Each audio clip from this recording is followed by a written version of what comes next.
The dog's ears twitched before the cowboy even noticed. Behind the wire fence, under the scorching sun of a Texas camp, a young Japanese nurse knelt on the dry earth. Her eyes flicked toward the large black hound resting near the mess hall.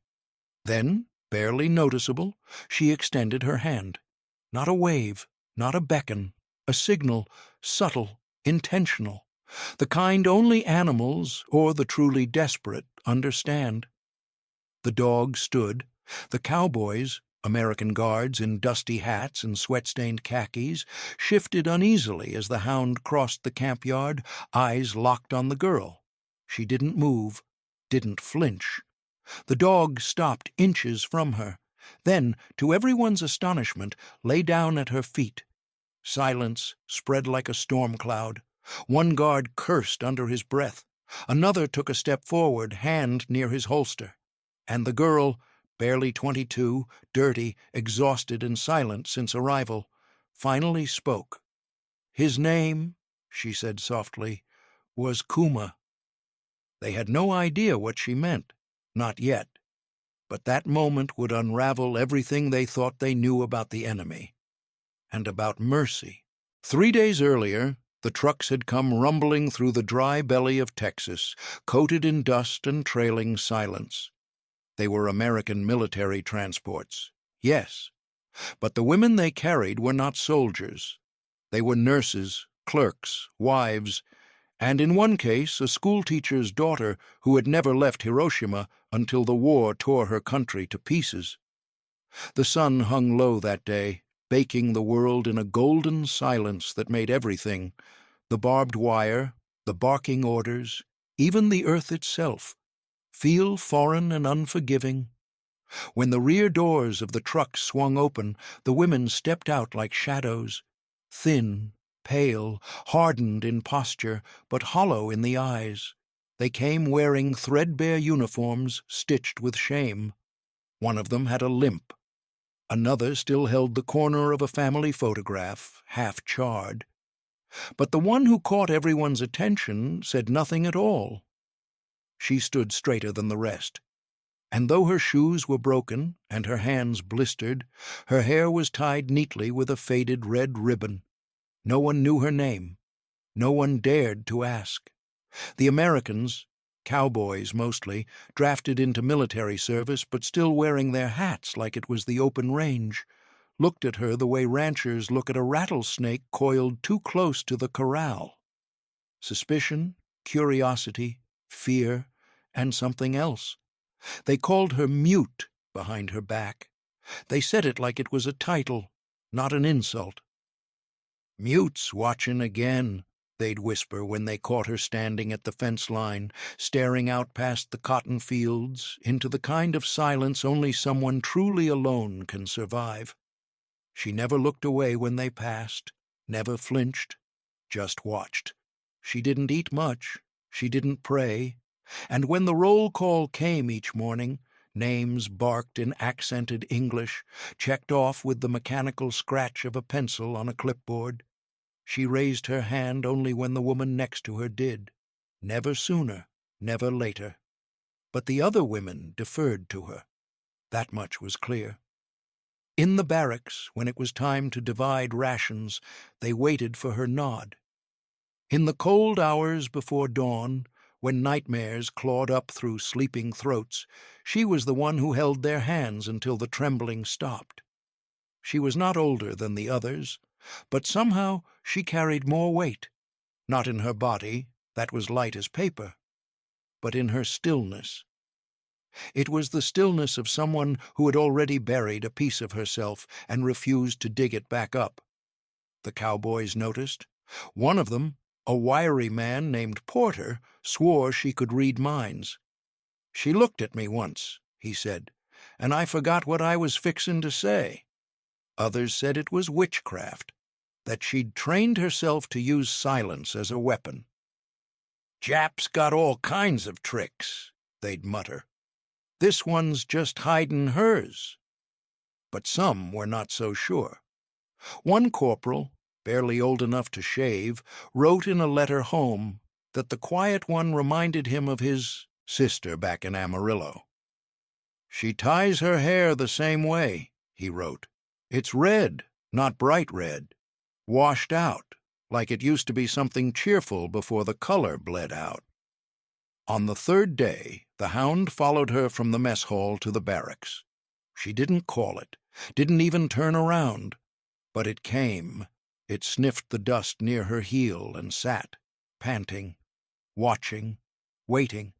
And the guards leaned on the fence post, arms crossed, brows furrowed, unsure if they'd just seen something remarkable or something dangerous. Later that night, one whispered, "She ain't mute, she's just listening for the right time." They didn't know how right they were. The dog had a name before the war, though no one remembered it now.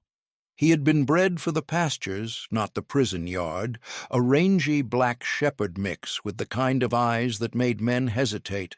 Once he ran cattle through mesquite brush and across riverbeds. He could hold a steer in place with nothing but a stance and a snarl. Before the government started buying dogs for service, he'd lived out on the open range with a rancher who spoke more to him than to his wife. But that rancher had died in '42, and the Army sent a truck that took everything, the saddle, the branding iron, and the dog. They assigned him to Camp Hunt, not as a tracker or guard, but as a kind of breathing scarecrow. He patrolled the perimeter more from habit than command. He didn't bark, he didn't bite, he just watched. The men called him Tex. It was lazy naming, but no one argued. Tex had a stare that made even the sharp-tongued guards swallow theirs. He liked the sun, he liked the sound of boots on gravel, and he liked, above all, quiet. That's why the moment he sat beside her, not nudged, not coaxed, just sat, the entire camp seemed to hold its breath. The dog didn't follow. He chose. That's what made it strange. Haruko hadn't said a word. She hadn't even offered food. But something passed between them, silent, invisible, ancient. And from that moment on, the Hound began shadowing her like he owed her something. The Cowboys didn't know what to make of it. "Reckon he only listens to Texans," one said, trying to laugh it off. But the laughter felt hollow, because now he was listening to her. And she wasn't saying anything. It unnerved them, not just the dog's obedience, but the silence wrapped around it. In the West, silence was space. Out here, it stretched between men and sky, but her silence was something different, denser, like it meant something. It didn't feel empty. It felt intentional. The older guard started mumbling superstition. "She's a ghost," one muttered, half drunk by dusk. "A fox spirit from the islands." Another said she was a spy, trained to control animals. "Japanese use birds to send messages, maybe dogs, too." They didn't say it in front of her, but when she passed, they'd spit in the dirt. But then came the rumors, small, quiet ones, spread like cracks across dry wood. Someone swore he saw the dog bow its head when she walked by. Another said she hummed to him, just once, low and soft, and his ears perked like it was a command. Then, the strangest thing of all, he stopped following anyone else. No matter how much beef jerky they offered, no matter how many times they clapped their hands or whistled like cowboys do, he'd glance at them, blink slow, and turn away. The youngest guard, a boy from Galveston with a bent nose and a heart too soft for war, whispered one evening, "He ain't following her, he's protecting her." By then, even the prisoners had noticed. The other women kept their distance from the Hound, but Haruko never once acknowledged his presence. She let him walk beside her, let him sit at the edge of the mess line. Once, when a guard shouted too close to her ear, the Hound stood and stepped forward. Didn't growl, didn't bare teeth, just stood there. A quiet wall of fur and memory, and that's when the myth took shape. The dog, they began to say, didn't follow people. He followed warriors, not the ones with guns, the ones who'd already fought everything inside and refused to break. "She ain't mute," one guard said again, repeating what had already become camp gospel. "She's just speaking to things we can't hear." And the dog? The dog was listening. Long before the camp, long before the war twisted the shape of her country, Haruko had another life, one with soft hands, dirt under her nails, and the smell of boiling rice drifting through alleys where dogs wandered like forgotten children. She was 13 when she started feeding them, though she never told anyone why. Her mother said stray dogs brought fleas. Her father, back when he was still sober enough to lecture, warned her that kindness was wasted on things that couldn't speak. But Haruko didn't need words. They lived in a narrow wooden house on the edge of Hiroshima's Shintenchi district, near the river. The Americans hadn't yet become enemies then. Their books lined the mission school library shelves, their nurses gave out chalk and cough syrup, and their Jesus smiled down from painted walls. The nuns taught her English, crisp and careful, and she kept the grammar like folded cloth in her pocket, even when the war came and the missionaries left. The first dog she fed had one torn ear and a limp. She named him Kuma, Bear, because he was gentle in a clumsy way, the way bears are in stories. Her younger brother, Takeo, adored him. Takeo was everything she wasn't, loud, restless, impatient. But with Kuma he was tender. The three of them would sit in the alley behind the fish market, one girl, one boy, one dog, eating ends of bread too stale to sell. Those were the last peaceful years. When Takeo enlisted, Haruko was 16. He left behind a pair of sandals, a folded letter, and a promise. "Tell Kuma I'll come back." Kuma waited by the gate for weeks, then months, then stopped waiting altogether. He disappeared one summer night during the bomb drills, and no one ever saw him again. Haruko searched for weeks. She asked the stall vendors. She left scraps where he used to sleep. But the streets were changing, louder, hungrier, angrier. By the time she gave up, the silence had already begun to settle into her bones. Years passed. She wore a nurse's uniform and learned how to wrap wounds that would never heal. Her hands moved on instinct, pressure, fold, tighten, while the world around her collapsed. The radio told them America was the enemy now. Her school was turned into a ration station, and silence became survival. Not just from air raids, but from questions, from grief, from remembering. Now, standing in the middle of a prison camp across the sea, she watched the Hound, Tex, they called him, with something deeper than recognition. It wasn't Kuma. She knew that. Kuma was gone. But the shape of him, the way his ears tilted when she moved, the softness in his step. It was like memory folded itself into muscle and walked again. She never tried to command him. She didn't need to. Memory doesn't need orders. It only needs a scent, a gesture, a note in the wind.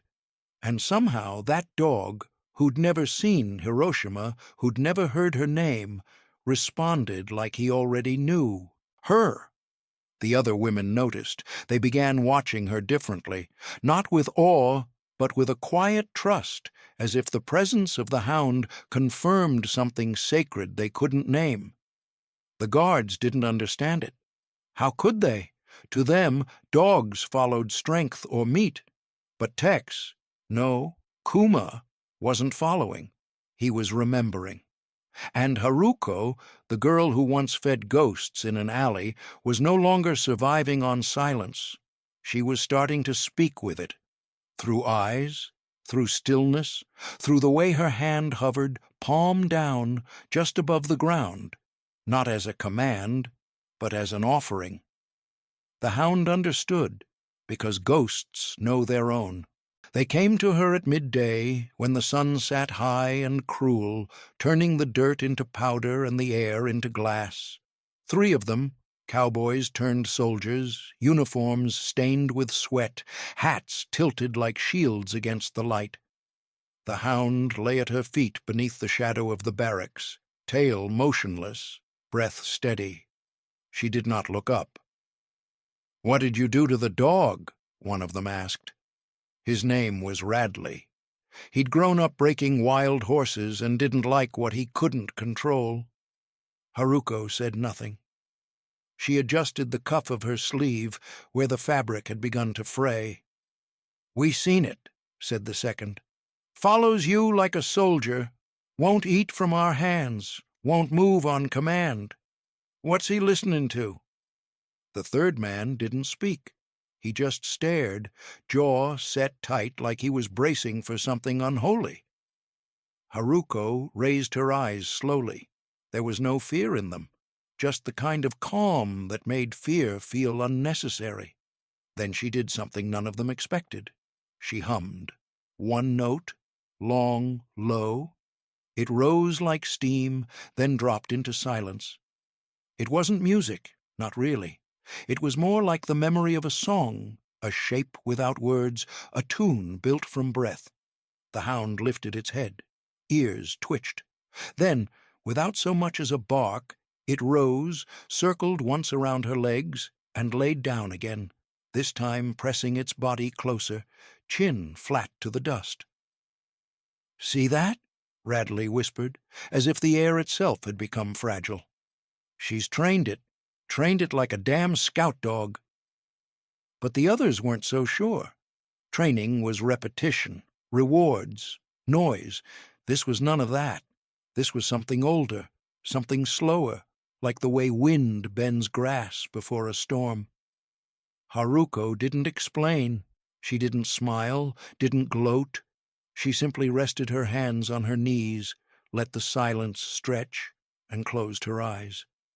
It was the first time any of them had seen her blink. Behind the barracks, one of the other POW women peeked through the slats. Her name was Tomiko. She had once been a nurse, too, but since arriving she'd barely spoken. Now she watched, breath held, as if waiting for a signal she didn't know she'd been waiting for. The guards stepped back. Not out of fear exactly, but from the unfamiliar ache of not understanding something they thought they'd already decided. She was the enemy. That should have been enough. But she hadn't moved, hadn't spoken, hadn't rebelled, and yet something about her presence, about the way that mutt responded, made their certainty tremble. Later, Radley would say she bewitched the dog. Others claimed she'd been part of some secret program, trained to command animals through pitch and tone. But there was no evidence, just a hum and a hound. By sunset, the rumor had spread. They said she never needed ropes, that the dog slept beside her bunk now, that it growled when anyone raised their voice within 10 feet of her. And still she didn't speak. Silence, it turned out, was not weakness. It was precision. It was the opposite of chaos. And in a place built on noise, boots stomping, gates slamming, names shouted, her quiet became its own kind of control. When the mess bell rang, she stood. The Hound stood too. Together they walked past the guards, the prisoners, the whispers. She didn't look back. She didn't have to, because what had once been a pet was now a bridge, and the language she spoke, voiceless, wordless, echoed louder than anything they could name. It started slow, a name breathed in the dark, a memory shared like contraband beneath the creak of bunk beds. The whispering came not all at once, but like a thaw, careful, uncertain, a kind of soft rebellion. By the time the moon lifted high above the camp, the air around the women's barracks was thick with it. Stories. They did not speak loudly. They couldn't. But they began to remember aloud. Tomiko spoke first. She whispered of her garden back home, where dragonflies hovered above tomato plants, and her grandfather used to whistle a tune that made the dogs howl. Another woman, Yuriko, shared a story of the time she broke her toe chasing her cousin's mutt down a riverbank. They giggled, barely audible, like girls behind a schoolyard wall. And then one voice, quivering but proud, said, "He smelled like miso and sweat. My brother. He always came home covered in dust." They all fell quiet. Haruko opened her eyes. She did not speak, but her hand reached out and touched the floorboards, as if to steady the memory rising up in all of them. The Hound, Tex, Kuma, whatever name he bore now, lifted his head from the foot of her bunk. He didn't bark. He just listened, ears tilted toward the whispers like they were his to protect. Outside, a cowboy leaned near the barracks wall. His name was Fletcher. He'd been stationed at the camp for 5 months, and until now he had never wondered what the women sounded like when they were not under orders. It unsettled him, not because he understood the words. He didn't, but because he understood the feeling. It wasn't rage, it wasn't plotting, it was longing.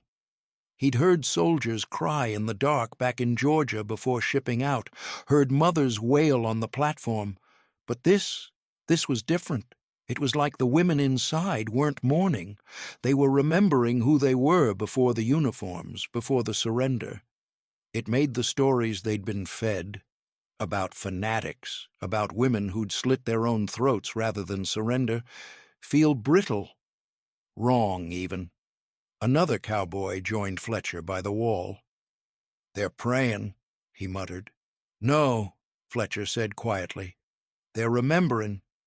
Back inside, the Hound shifted again, placing himself between the doorway and the bunks. No one told him to. No one needed to. He seemed to know the stories were sacred. Every night after that he lay there, still, watchful, a guard of ghosts and memories. Even the guards began walking slower past the barracks. They didn't say why. Maybe it was respect, maybe it was fear. But something in the air had changed. The whispers grew stronger. Not in volume, never in volume, but in weight. They spoke of brothers who went to Burma and never came back, of old dogs buried beneath persimmon trees, of silk kimonos too delicate to survive the firebombs. One night, Haruko hummed again, the same note from before, only softer, and the women joined her. Not in harmony, not in pitch, but in presence. They breathed together. For the first time they sounded not like prisoners, but like people, and the men outside, boots scuffing the dirt, rifles slung awkwardly across their backs, didn't know how to look at the barracks anymore. They weren't sure if they were guarding the enemy, or keeping something holier trapped inside. By the next morning, the tension in the camp felt like a rope pulled too tight, fraying at both ends.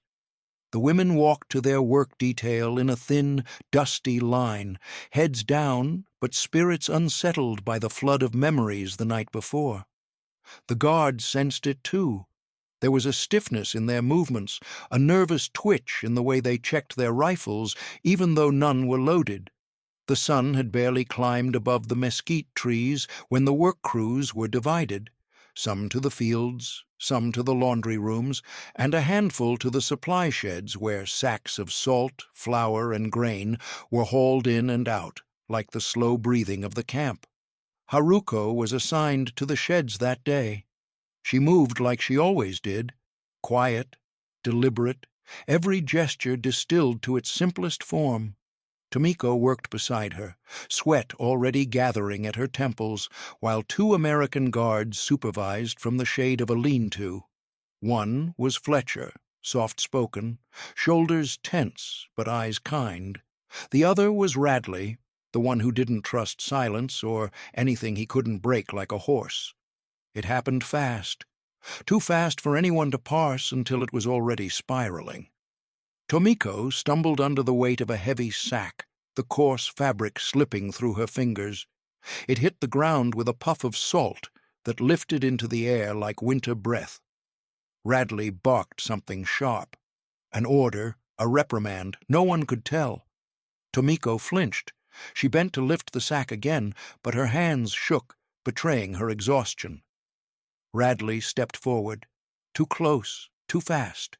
He grabbed her elbow, not to help, to force. Tomiko gasped, a sound so small it barely escaped her lips, and that was all it took to break the stillness Haruko had carried like armor. She turned, walked forward, not quickly, not with rage, just inevitability. Fletcher saw her coming and opened his mouth to warn Radley, but it was already too late. Haruko didn't shout. She didn't push. She didn't even touch him. She whistled, one long, low note, almost identical to the hum she had used days before, only sharper, like a blade drawn across a whetstone. The sound cut through the shed, through the heat, through Radley's grip, and the Hound came. Tex, Kuma, whatever name his soul carried, barreled through the dust with a force none of them had ever seen. Not snarling, not biting, just charging forward with purpose written in every sinew.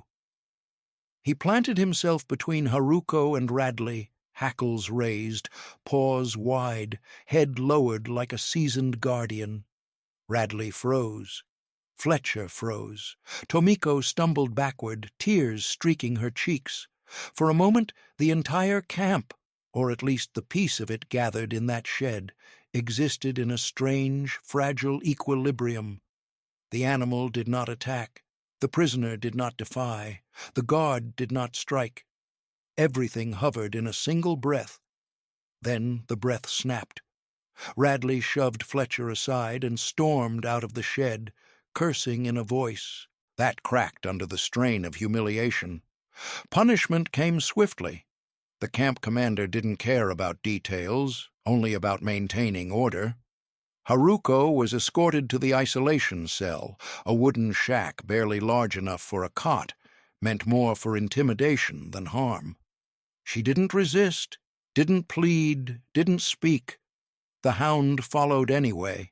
They shut her inside, bolted the door, and told her she would stay until dawn.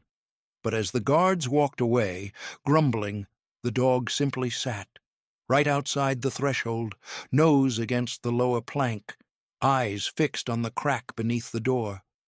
He didn't move, not when the sun bled into evening, not when the camp fell into uneasy sleep, not when Radley passed by again, muttering curses he didn't quite believe anymore.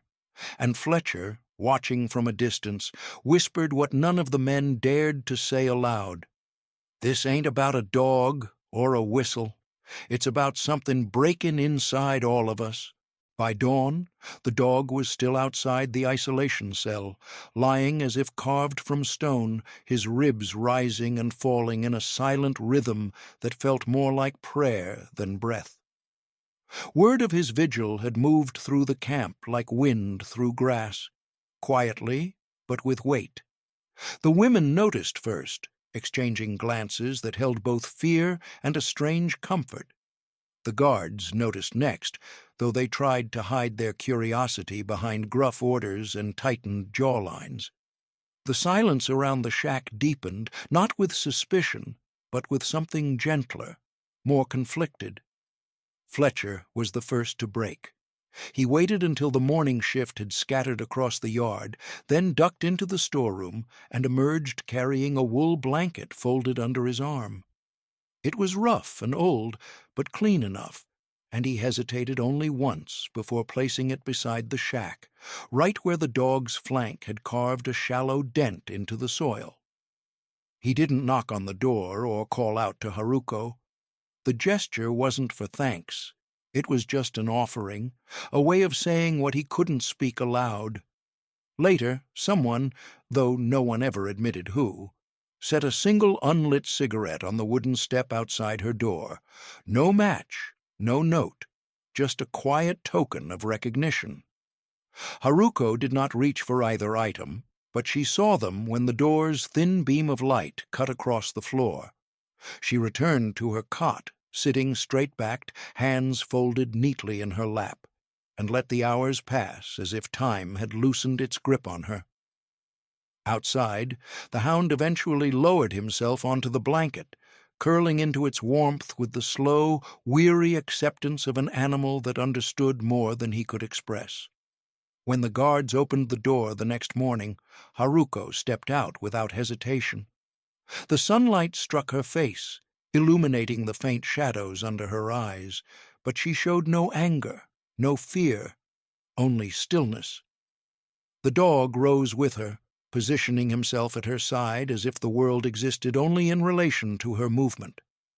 It was then, just as Fletcher approached from a distance, that she finally spoke. Her voice was not loud nor burdened, but soft and steady, carrying an ache older than the camp itself. "Kuma!" The name drifted into the air like incense. The dog's ears flicked, his eyes softened, his weight leaned imperceptibly toward her. To the guards, the word was foreign, but they felt its gravity all the same. Fletcher paused mid-step, struck by the way the syllables hung in the space between them, fragile yet certain, as though she had just set down a memory she had carried too long. Kuma was not simply a name for a dog. It was Hiroshima. It was the echo of a brother's laughter. It was childhood afternoons behind market stalls and the last scraps of normalcy before fire washed across her world. That evening, the women gathered in the barracks, not whispering, but sitting together in a shared, reverent quiet. Haruko rested near the center of the shu room, and the Hound lay beside her, head nestled between his paws in a posture of absolute devotion. It felt to the women as though he belonged to all of them now, a sentinel of memory, a companion bridging the space between the life they had lost and the one they were forced to endure. Outside, the guards moved with an unease they didn't name. The line dividing captor and captive had not vanished, but it had wavered, grown thin, almost translucent. It wasn't kindness that changed them, nor pity. It was recognition, the dawning understanding that silence was not emptiness. It was a language, a history, a grief they had never been taught to imagine, and in the name Haruko spoke, Kuma, they heard not defiance, but the quiet, devastating truth of everything she had survived. The paper came unexpectedly. Folded neatly, placed beneath her bowl in the mess hall by someone too discreet to admit it. It wasn't official, not the kind of military-issue stationery used for censored reports or permission slips. It was a torn sheet from a guard's logbook, blank on one side, lined faintly in red on the other. No pencil, just the paper. A gesture again, and Haruko took it. That night, under a flickering overhead bulb that buzzed like cicadas in heat, she wrote, not in haste, nor with any intention of delivery. It was not a message to the Emperor, not a note to her family, not even to her brother, whose ghost still wandered Burma's humid hills. She wrote to a woman she had never met. A mother from Texas, whose son, according to whispers, had died on Okinawa. One of the boys the guards never spoke about, except when drunk. The boy whose photograph had once fallen from Fletcher's coat pocket, catching briefly beneath Haruko's eye before he stuffed it back without a word. Her handwriting was small, deliberate. She wrote about dogs first, how they remembered things humans forgot, how they carried scent and sorrow in equal measure, how one, Kuma, had once followed her brother for 3 weeks through the forests near Hiroshima until they both came home covered in mud and smiles. She wrote about war, but not in the way leaders did. No flags, no victory. She wrote about rice left uneaten and mothers who folded their grief into laundry lines, about how silence, the kind she wore like armor, could keep pain alive when no one dared to speak its name. She wrote of forgiveness, not as a gift, but as a burden shared between enemies who no longer had the strength to keep hating. And when she finished, she folded the paper once, then again, and tucked it beneath her sleeping mat. No name, no address, no plea, only weight. But word of it spread anyway. The women in her barracks saw the corner of the page, saw the way she placed it like something sacred. One night, when Haruko was outside with Kuma, or rather, when Kuma insisted on walking with her, someone took the letter. Not to steal, to read, to understand. It passed hand to hand. No one read it aloud. They didn't need to. The words sank in on their own. When Fletcher eventually found it tucked inside a work ledger days later, he paused. He didn't turn the page. He just stared at the handwriting, at the way it curled inward, delicate and unashamed. He returned it without asking questions, and from that day on, he called the dog Kuma. No one corrected him. Haruko never asked if the letter had been seen. She didn't need to. The camp had shifted. Not in command structure, not in policy, but in posture, in how the guards looked at the women when they passed, in how the women carried their silence not as absence, but as memory. Kuma continued to move through both worlds, the camp and the past, American dirt and Japanese ash. A creature neither side could fully explain, but all understood he wasn't just a dog. He was what remained when everything else had been burned away. If you're moved by this story, don't forget to like the video and leave a comment below telling us where you're watching from. The announcement came at dawn, sharp and metallic through the loudspeakers. The war was over. The women froze mid-step, mid-breath, mid-thought. The guards looked just as stunned. For months, the world outside the barbed wire had been distant thunder, something too big and too far to change the rhythm of the camp. Now it arrived as a single sentence that shifted everything. Repatriation, return, home. The days that followed felt unreal. Papers were sorted, manifests checked, names called one by one. The women lined up beside the trucks with an odd mix of dread and longing. Some clutched their meager belongings. Some carried nothing at all. They had imagined this moment differently. Imagined freedom would feel like flight, like color, like breath. Instead, it felt like standing on the edge of an ocean they no longer knew how to cross. Haruko stood among them, the red ribbon tied into her hair once more, faded almost to brown. She didn't smile, she didn't tremble, she simply waited. Kuma waited beside her until they approached the loading gate. Then, as if drawn by an invisible pull, he stopped. He walked no farther. He sat. Haruko didn't look at him at first. She took another step forward, boots sinking slightly into the soft earth. The line moved. The guards motioned. But the dog stayed rooted, body low, tail still, ears alert. It wasn't defiance. It was decision. Fletcher noticed before anyone else. He murmured something to Radley, who only shrugged but kept staring, jaw slackening in a way he didn't bother to hide. Kuma had become part of the camp. A quiet sentry, an unspoken treaty, a presence everyone felt even when he slept. The idea that he might leave now, at the very end, had never crossed anyone's mind. Haruko finally turned. Their eyes met across the few yards of dust and morning haze. He didn't move. She didn't call. There was no whistle, no hum, no command, just the stillness between them, the same stillness that had bound them from the moment he first approached her in the sunlit yard weeks before. She bowed. Not deeply, not ceremonially, but with a softness that felt like an exhale of everything she had carried. Kuma blinked, ears flicking. Then he lay down, paws crossed, gaze fixed on her as though committing her shape to memory. The women behind her watched in a hush so complete it felt like snowfall.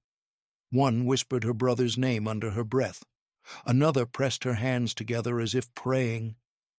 They all understood this moment, even if they couldn't speak it. The dog was letting her go, or she was letting him stay.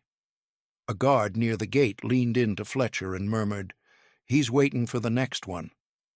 The words were almost absurd, yet somehow truer than anything else spoken that week.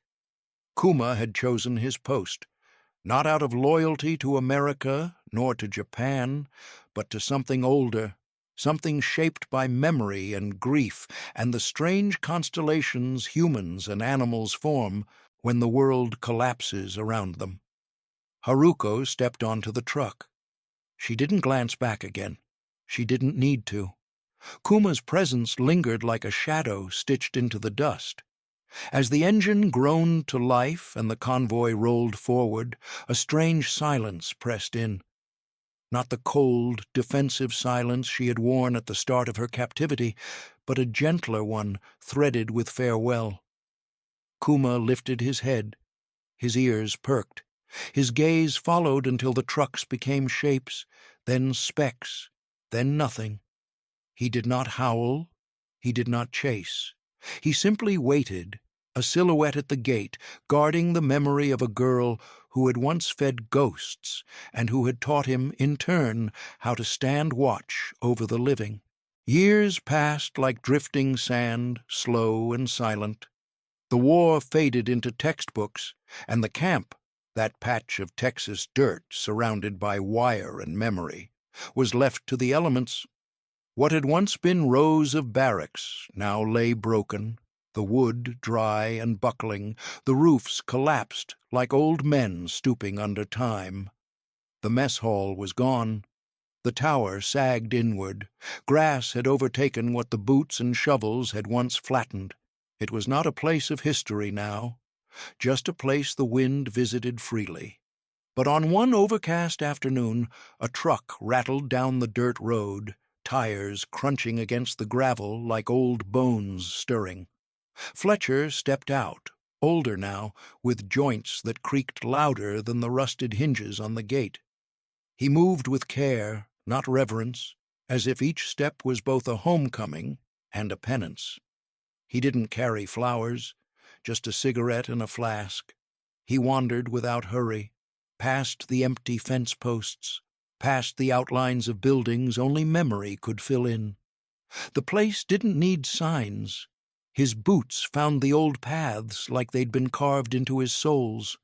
He paused where the barracks used to be, where the women once whispered at night like wind threading through pine. He remembered them, not as prisoners, not even as enemies, just as people, quiet, strong, unknowable in a way that still haunted him. And then, at the far edge of what had once been the main gate, he saw it. A single post still standing, worn to silver by rain and sun. Carved into its surface, faint but clear, were 3 small characters. Japanese. He didn't need to read the language to know what they said. Kuma? He smiled, slow and sad, and lowered himself to the ground with the groan of a man carrying more than age. He lit the cigarette. Let the smoke rise. Sat there in the dust. Kuma had never left that gate. Not really. The dog had stayed until the last truck rolled away, then wandered back and forth for weeks, waiting, until one day he simply disappeared. Some said he followed the rail lines, some said he died in the field, but Fletcher always believed he stayed just out of sight, watching, the same way he always had. The camp was gone. The war was history.